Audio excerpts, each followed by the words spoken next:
Thanksgiving is supposed to be about gratitude, family togetherness. But that night, my sister Chloe stood up at the dinner table, grabbed my laptop without permission, and exposed a truth I had spent a lifetime building quietly. $12.6 million. 3 thriving offices. A life they never bothered to ask about.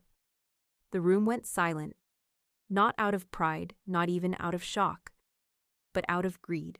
Within seconds, the family that had ignored me for years demanded that I fund Chloe's dreams, that I pay off my parents' debts, that I hand over everything I had worked for simply because they shared my blood.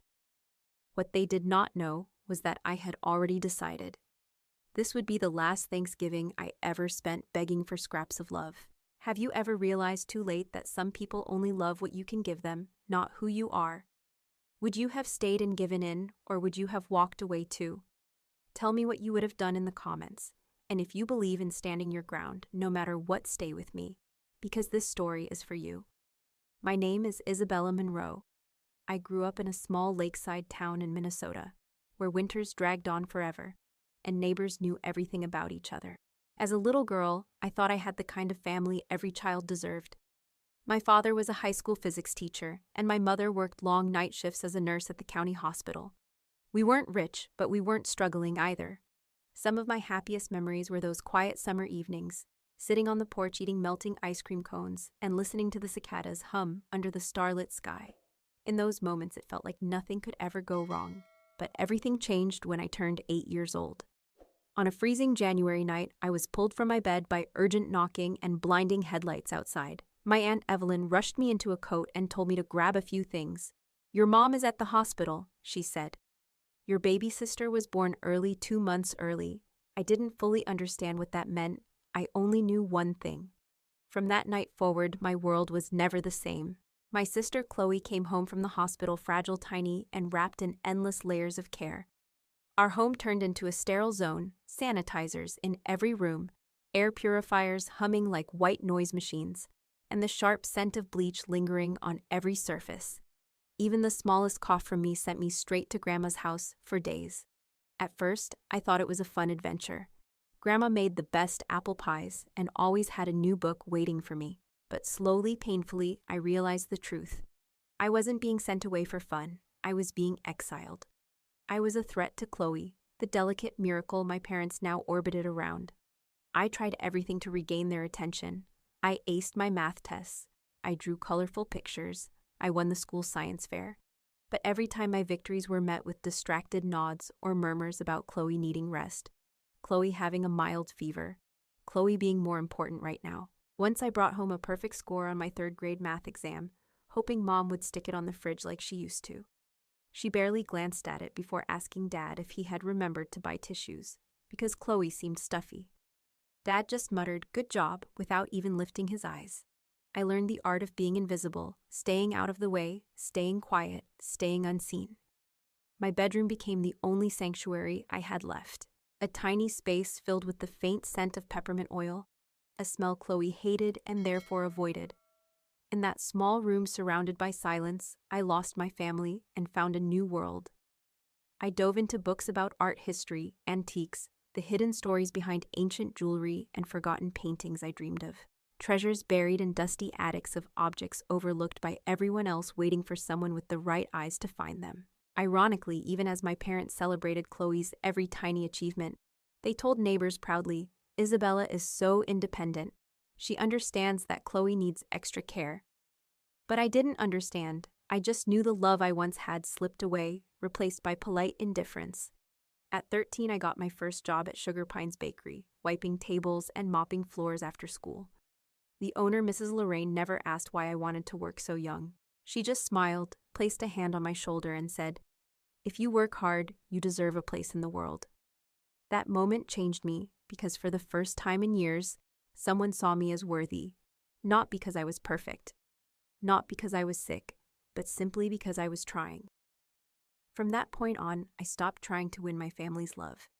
Instead, I decided to build something they could never take away, something that would one day speak for me when my voice wasn't enough. And little did they know, the quiet, invisible girl they brushed aside would soon become the woman they could no longer ignore. By the time I hit senior year of high school, I had already accepted a simple truth. In my family's eyes, Chloe would always be the shining star, and me, I was just the steady shadow in the background. When it came time for college applications, I didn't even bother telling my parents. They had bigger things to worry about, like Chloe's dance recitals and therapy appointments. Instead, during my breaks at Sugar Pines Bakery, I quietly wrote my essays, filled out financial aid forms, and tracked down recommendation letters. Mrs. Lorraine proofread every word. She taught me how to write with honesty and fire, how to tell my story without apology. I applied for every scholarship I could find, merit-based, need-based, first generation. It wasn't just about getting out. It was about proving, if only to myself, that I was worth investing in one afternoon. While wiping down the bakery counter, an email popped up on my cracked old phone. I had been accepted to Northwestern University with a full ride. The bakery smelled of buttery sugar and fresh coffee as I stood there stunned. Mrs. Lorraine hugged me so tightly I thought my heart might burst. It was the first time someone was proud of me without expecting anything in return. That night, I brought the acceptance letter home. Mom glanced at it, said, "Congrats, but don't tell Chloe. She's stressed out lately." Then she tucked it under a pile of grocery receipts without another word. I folded the letter neatly, slid it into my desk drawer, and smiled. It didn't matter, I was getting out. Graduating high school felt less like a celebration and more like a quiet escape. No big party, no proud speeches. Just me packing my bags while my family fussed over Chloe's latest art contest entry. A pink cat drawn on a rainbow that Dad proudly hung in the living room. Meanwhile, my scholarship essay, praised by a university professor, gathered dust in a drawer upstairs. At Northwestern, I majored in art history, not because anyone encouraged me, but because it was the only subject that made my heart race. The lectures on Art Deco architecture, European dynasties, and the symbolism of ancient jewelry felt like stepping into another universe, a place where I finally belonged. I took unpaid internships at small appraisal firms, stayed up nights learning to identify hidden marks on antique jewelry, spent weekends buried in dusty auction records. While my peers chased flashy careers in finance and tech, I quietly built a different kind of future, one no one could easily recognize, and therefore no one could easily steal. After graduation, I landed an internship at a tiny jewelry authentication company in Chicago. It was unpaid. The hours were brutal, but I didn't care. I wore borrowed suits from thrift shops, survived on instant noodles, and spent my days peering through magnifying glasses at dusty brooches and chipped rings. One day, while examining what everyone assumed was cheap costume jewelry, I spotted something, a tiny, almost invisible mark on the back of a brooch. A symbol used by a French artisan who once crafted pieces for royalty before World War II. When I presented my findings, complete with archival references and side-by-side comparisons, my supervisors were stunned. That brooch, once dismissed as junk, sold for over $40,000 at auction. And for the first time, my name was included in a company-wide email. Isabella Monroe has an extraordinary eye for detail. After that, other forgotten treasures found their way into my hands. A necklace believed to be a reproduction turned out to be a 19th century Russian original. A wedding band, thought to be generic, revealed itself as a custom design for one of Boston's oldest families. Quietly, steadily, I built a reputation. Pawn shops, estate lawyers, auction houses. They all started coming to me when no one else could find the truth, hidden inside a stone or a faded hallmark. By the time I was 27, I opened my own firm, Aurum & Sage. Just a tiny office above an Italian cafe, a wobbly desk, a second-hand chair, and a hand-painted sign in the window. No one in my family knew. They still thought I was struggling, still scraping by, still barely surviving, while Chloe switched majors every 6 months and posted Instagram selfies about how tough college life was. And I let them believe it, because sometimes the greatest power you can hold is the power of being underestimated. By the time Aurum & Sage entered its 5th year, I had 3 operating offices across the Midwest: Milwaukee, Minneapolis, Denver. My reputation had quietly spread beyond pawn shops and small collectors. Now I was verifying heirlooms for major auction houses, consulting on museum acquisitions, and authenticating private collections worth millions. Yet to my family, I was still just Isabella, the stubborn daughter who played with old jewelry and missed Sunday dinners because she was busy dusting antiques. I didn't bother correcting them. I let them think I was small and visible. Every month, I transferred $7,000 into my parents' account. They believed it was a combination of Dad's pension savings and a little government support. No one asked. No one ever wondered how the money kept coming on time every month without fail. I convinced myself it was an act of love, that by helping them, maybe one day they would see me differently. Maybe one day they would finally say, "We're proud of you." That day never came. Instead, Chloe's demands grew louder. Tuition for yet another new major, this time in interior design. New laptops, new studio equipment. A new car because public transport is too stressful. The car Chloe bought wasn't just any car, it was a brand new limited edition BMW sports model. Price tag over $90,000. She posted it proudly on Instagram with the caption, "Rewarding myself after a tough semester, hard work always pays off." I stared at the screen, feeling something inside me snap.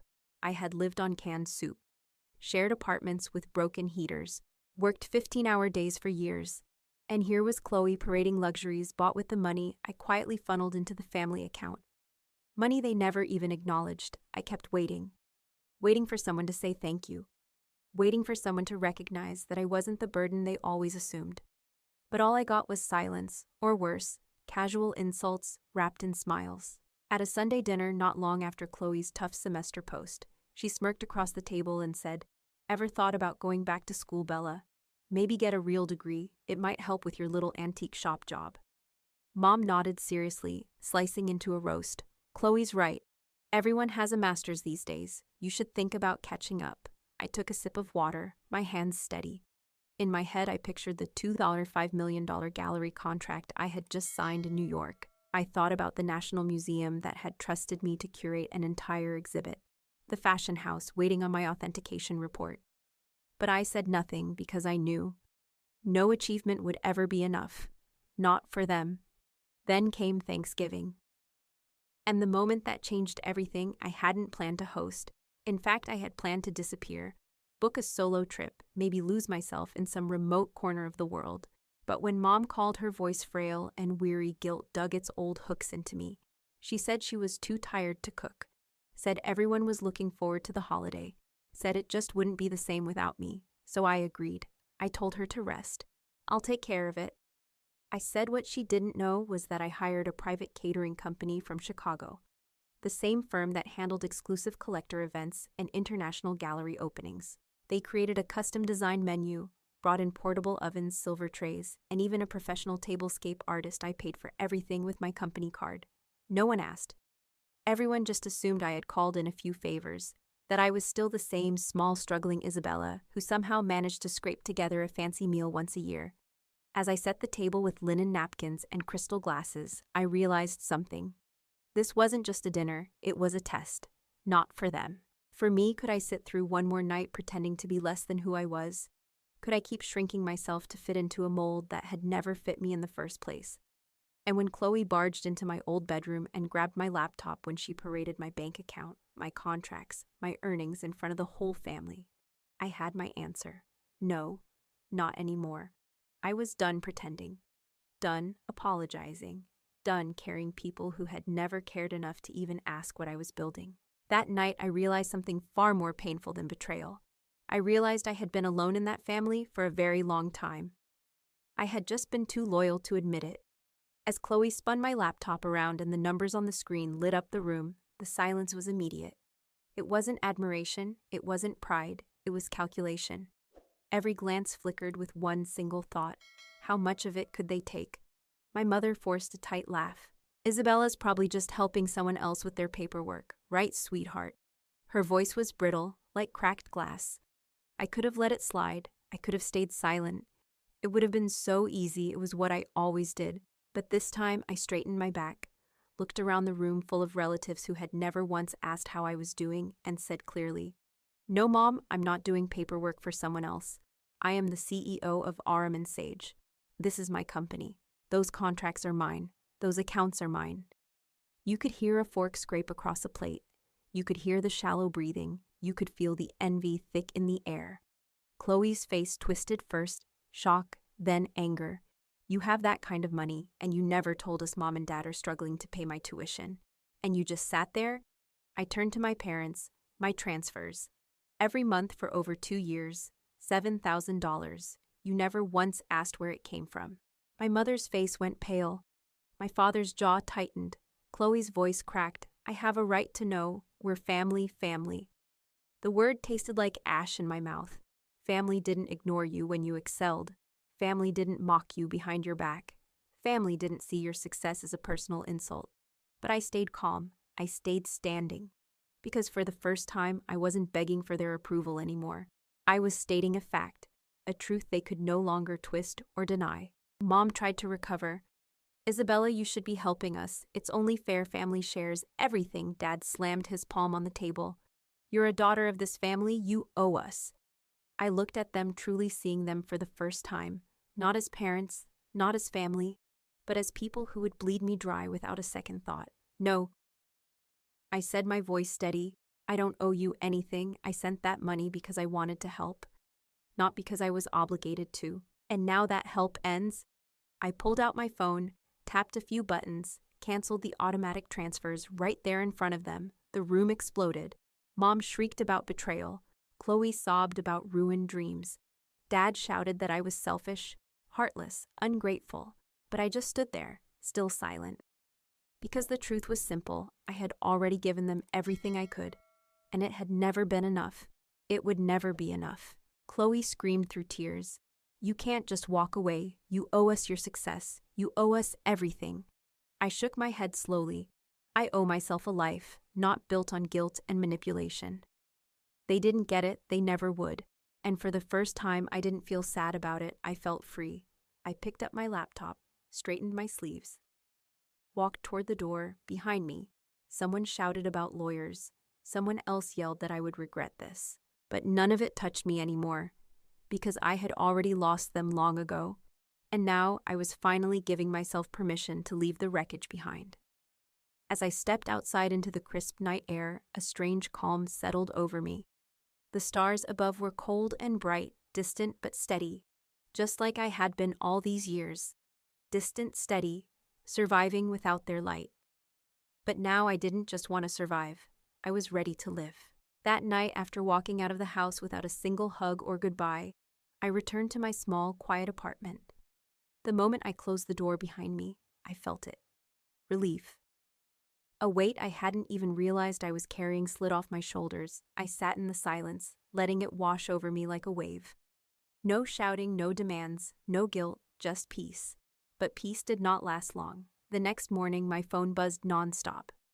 Texts from Mom filled with accusations and pleas. You're tearing this family apart.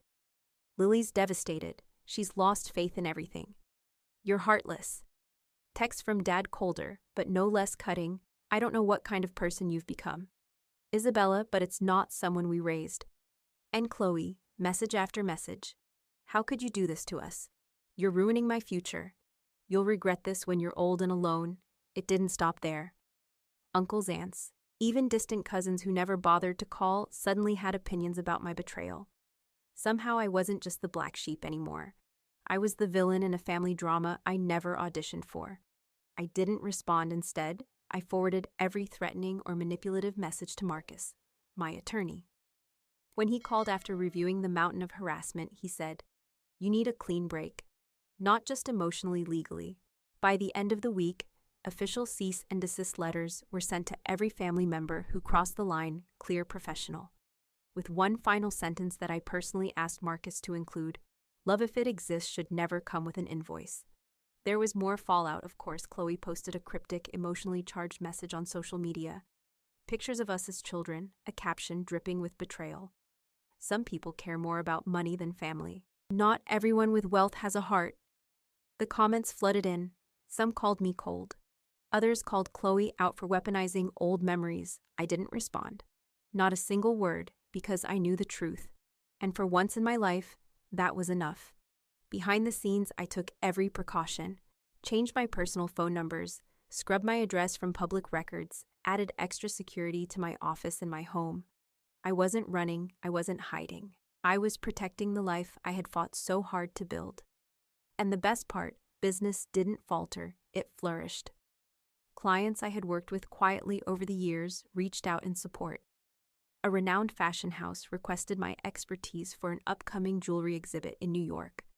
A prestigious European museum invited me to collaborate on restoring a lost 18th century royal collection. Partnerships expanded, revenue grew. And for the first time, Aurum & Sage wasn't just respected. It was legendary. One day, while reviewing a proposal for acquiring a smaller competitor in the South, my CFO said, "Isabella, this is it. This is your empire moment." I smiled. Not out of ambition, not out of pride, but out of quiet satisfaction. Because I never built this to prove anything to my family. I built it to prove something to myself, that I was never the invisible girl they pretended not to see. I was a rare find, a hidden treasure, the kind that only reveals its true value to those who know how to look beyond the surface. And now I no longer needed anyone's permission to shine. In the months after that Thanksgiving, my life shifted into a different kind of rhythm. No more emergency calls, no more guilt-tripped Sunday dinners, no more pretending to be smaller so others could feel bigger. I moved into a quiet mid-century villa on the outskirts of Madison overlooking Lake Mendota. It wasn't flashy. No grand gates, no marble fountains, just a sturdy home surrounded by trees, wrapped in silence. A place where I could breathe without apology. Grandma Marie was the only family I invited into this new life. She arrived with a small suitcase, a tin of butter cookies she baked herself, and a knowing smile. We spent slow mornings sipping tea by the window, afternoons sorting through vintage collections for upcoming exhibits, evenings filled with soft music, old stories, and the kind of love that never had to be earned. One evening, as we sat by the fireplace, reviewing a rare gemstone set from Switzerland, Grandma looked over at me and said, "You know, Isabella, the real treasure was never in the jewelry you found. It was the strength you found in yourself." That moment stuck with me longer than any auction, any contract, any accolade. Because it was true, I hadn't just built a business. I had built a life no one could take away. A life defined not by their expectations, but by my own quiet standards. Later that spring, while preparing inventory for a new private gallery, I found something tucked away in the back of my personal collection. A lavender stone hairpin shaped like a swan, the same one Grandma once showed me in her attic, when I was just a forgotten child trying to find wonder in broken things. I ran my fingers over the delicate curve of it, smiling. It wasn't valuable to anyone else, but to me, it was everything. It was the beginning. I placed it inside a velvet box and wrote a small card to accompany it. For the girl who once felt invisible. You became the kind of light no one saw coming. That box now sits in the center of my private gallery. Not because it is worth millions, but because it holds the story of how I found my own worth. When no one else did, I never heard much from Chloe after the fallout. Once in a while, I'd see her post cryptic quotes about loyalty and betrayal on social media. But the truth was I had already stopped needing her validation long before that Thanksgiving. Long before she ever picked up my laptop and exposed my life. My parents, they sent a few stiff apology letters that somehow still managed to blame me between the lines. I didn't respond. Forgiveness, I realized, wasn't about letting them back into my life. It was about freeing myself from the hope they would ever change. And I had already freed myself the moment I chose myself. Opportunities kept growing, speaking invitations, new partnerships, an international exhibit in Paris. And for the first time, I didn't hesitate. I said yes. Not to prove anything, but simply because I could. I no longer needed to hide my success. I no longer needed to apologize for outgrowing the small cage they had once tried to keep me in. I was living in my own light now, and it was enough. More than enough. Looking back, I don't regret helping my family. I don't regret the money, the years, the quiet sacrifices. Because all of it taught me the most important lesson of my life. Love without respect is not love. Obligation is not family. And no matter how deep the roots, you are allowed to grow beyond the garden that never nurtured you. Sometimes the bravest thing you can do is walk away from people who only see you as useful, not as worthy. Sometimes saving yourself isn't selfish, it's survival. And sometimes the greatest revenge isn't anger, it's peace. It's building a life so full, so bright, so unapologetically yours, That the ones who once overlooked you have no choice but to see you now, from a distance, exactly where they belong. Sometimes the people you spend your whole life trying to impress are the ones who were never capable of seeing your worth in the first place. Isabella didn't walk away from her family because she stopped loving them. She walked away because she finally realized love that demands silence, love that demands sacrifice without respect, is not love at all. She built her life not out of revenge, but out of resilience, not to shame anyone, but to finally honor herself. Because real healing does not happen when others say they are proud. It happens when you are proud of yourself, when you no longer seek permission to exist fully, brightly, boldly. What about you? If you were in Isabella's shoes, would you have stayed and kept giving until there was nothing left? Or would you have chosen freedom too? Let us know your thoughts in the comments. If you believe that choosing yourself is never selfish, give this story a like. Share it with someone who needs the reminder today. And make sure to subscribe to EN True Tales, where every story reminds you that even in the darkest moments, you are never truly alone.